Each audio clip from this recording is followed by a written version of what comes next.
Conference.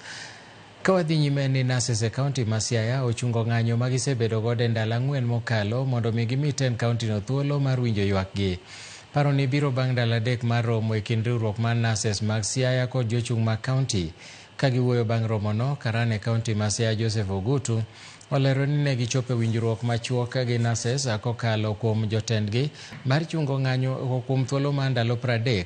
Jatend riwruok mar Nurses bade ma Siaya Kennedy Hamisi ojiwo Nurses mondo odogi e tich ka gimiyo ten kaunti no thuolo mar keto tim dwachgi.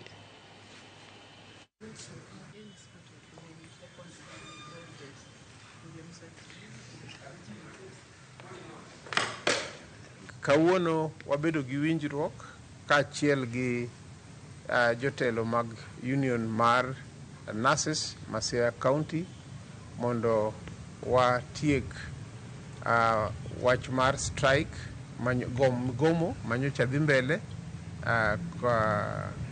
kowuok kuom Nurses matiyo e county government ma Siaya, kendo waduoko erokamano makende ne jotelo mag Nurses Union kuom thuolo magisekawo kendo gibet kod county leadership mondo mi winjruok obede. Kendo kane wabet gi employer wa to kawuono wachopo e winjruok ni mondo wachung ng'anyo ka wamiyo employer ndalo 30 mondo ong'i kaka address issues mane wakete mesa.